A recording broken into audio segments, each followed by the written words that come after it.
Dua pertanyaan. Saya seorang Muhammadiyah, memutuskan puasa hari Sabtu, lalu negara mengumumkan puasa hari Ahad. Saya ikut mana? Lalu kata yang datang dari kelompok ini, atiullah wa atiur rasul wa ulil amri minkum. Taatlah kepada ulil amri. Kata yang Muhammadiyah, ulil amri itu Din Samsudin, bukan Jokowi. Karena ini kan tidak diangkat berdasarkan surah. Coba tengok tafsirnya. Ulil amri itu ulama, bukan pemimpin. Ini demokrasi, kata dia. Kata yang satu lagi, kamu kalau nggak mau ikut presiden, bakar aja KTP-mu, bakar aja SIM, pergi tinggal ke hutan sana. Akhirnya kelailah. Kenapa pertentangan ini terjadi? Karena sidang isbatnya diekspos. Akhirnya 2 tahun belakangan ini muncul ide, jangan lagi sidang isbat itu diekspos sehingga semua nonton. Sidang isbat di ruang tertutup, mau kelahi antara NU sama Muhammadiyah, kelahi di ruang tertutup itu, tapi suara yang keluar tetap satu. Itu yang terjadi di Mesir. Antara hisab, ilmu astronomi, dengan ru'yah yang pakai itu dikombinasikan. Jadi hisab dengan ru'yah bukan dikonfrontir, ditabrakkan, tapi dikombinasikan. Maka yang mestinya keluar itu satu suara. Sudah terwujud 2 tahun ini bisa satu suara, karena waktu itu sidang isbatnya tertutup. Nanti yang keluar adalah langsung satu kata. Dengan ini kami semua ormas sepakat bahwa besok adalah 1 Ramadan. Walaupun bisik-bisik di dalam katanya ini mereka Ustadz seperti arisan, untuk tahun ini Muhammadiyah, untuk tahun depan NU. Wallahu alam, betul atau tidak, tapi yang jelas mampu mempersatukan. Andai ini terjadi, satu, amat sangat baik, bagus, positif. Orang luar agama kita tidak membenturkan kita. Andai balik ke lagu lama, dibenturkan antara ormas dengan negara, ikut mana? Saya pribadi menyarankan istafti qalbak wa in aftakal muftun. Ikutlah apa yang engkau yakini benar menurut engkau, walaupun 1000 orang berfatwa, memberikan fatwa kepadamu. Fatwa yang dikeluarkan oleh Muhammadiyah benar, fatwa yang dikeluarkan oleh Majelis Ulama Indonesia benar. Titik. Persimpangannya di mana? Penetapan pada angka minimal. MUI, NU menetapkan angka 2 derajat. Jika 2 derajat, maka dia dapat dikatakan hilal. Bila kurang dari 2 derajat, 1,5 bukan hilal. Sedangkan Muhammadiyah angkanya rendah, 0,5 pun sudah dianggap sebagai hilal. Turki lebih tinggi. Turki menetapkan hilal kalau 6 derajat. 6 derajat baru hilal, 2 derajat tidak hilal.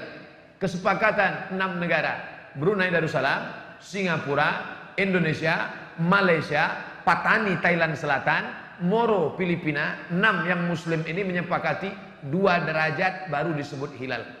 Kalau kurang dari 2 derajat bukan hilal. Tapi Muhammadiyah dia katakan 0,5 pun kalau sudah itu hilal, maka dia adalah hilal, maka boleh. Di situ letak persimpangannya. Maka bagi adik-adik yang bapak-bapak yang ikut Muhammadiyah itu ijtihadi, ijtihad. Maka dia ikut itu tidak. Ustadz sendiri ikut mana? Saya Komisi Fatwa Majelis Ulama Indonesia Provinsi Riau. Maka saya ikut hasil sidang Komisi Fatwa. Kalau Komisi Fatwa mengatakan berdasarkan penampakan 2 derajat besok puasa, maka saya ikut itu. Tapi kalau Muhammadiyah mengundang saya khutbah, saya nggak mau ikut.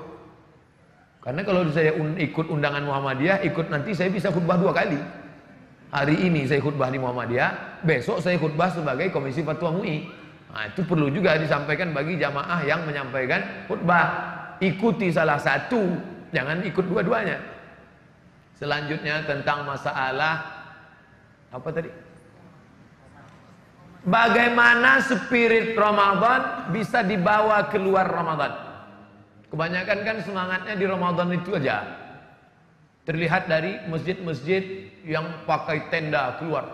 Sampai tendanya itu keluar kalau pada tanggal 1 sampai 2. Lalu kemudian habis itu babak semifinal. Habis itu final, akhirnya adalah malam Idul Fitri, itu kembali ke pemain inti. Pemain naturalisasi kabur semua sudah.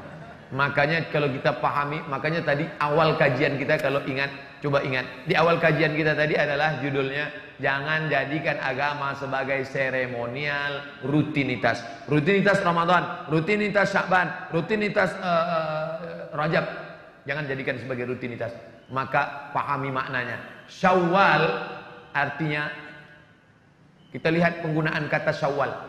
Ini tiang neraca timbangan. Timbangan zaman dulu, bukan timbangan duduk, timbangan yang pakai tiang. Di sisi kiri ada alat penimbang, di sisi kanan ada alat penimbang.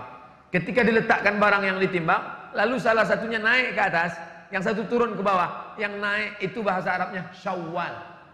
Naik ke atas artinya Syawal.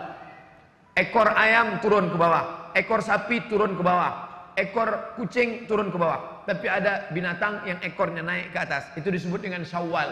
Apa itu? Ekor kalajengking naik ke atas.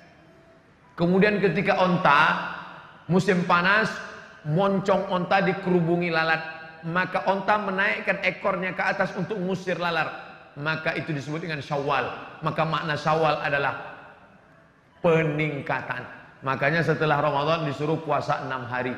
Untuk apa puasa 6 hari? Semangat di bulan Syawal, semangat di bulan Ramadan, dilanjutkan ke Syawal. Itu dipahami maknanya dengan baik. Sudah saya pahami dengan baik, tapi tetap juga molor sholat subuh jam 6:30 Pak Ustaz. Maka sering-sering ngelihat orang sakit. Sering-sering ngelihat orang sakit itu membangkitkan semangat ibadah. Bagi yang sedang down sekarang, udah dengar ceramah nggak juga ngecas, nggak naik juga, maka pulang dari sini langsung ke rumah sakit. Kalau security-nya nanya, "Mas, mau jenguk siapa?" Semua yang sakit mau saya jenguk. Ikuti orang mati. Man syahidal janazata, siapa yang ikut jenazah hatta tusalla alaiha, sampai solat jenazah, lahu qirat, dapat 1 pahala.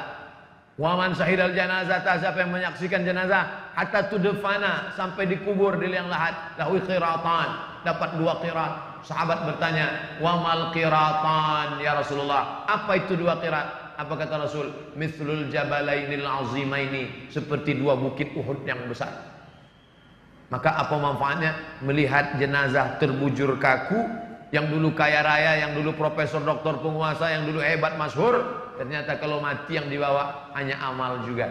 Memang yang paling sulit adalah istiqomah. Makanya ketika seorang sahabat bertanya, "Ya Rasulullah, ausini wa aujiz, berikan aku 1 pesan, jangan banyak-banyak, singkat, padat." Apa dia?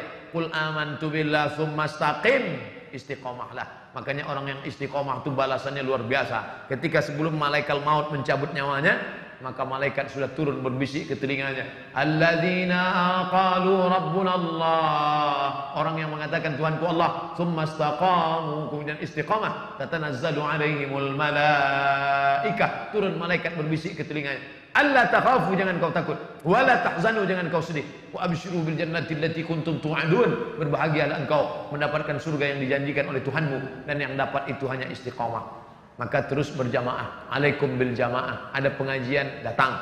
Ada kajian-kajian dekat rumah, di masjid, hadir. Itu salah satu cara untuk istiqamah. Lihat orang sakit, jenguk orang mati, terus berjamaah.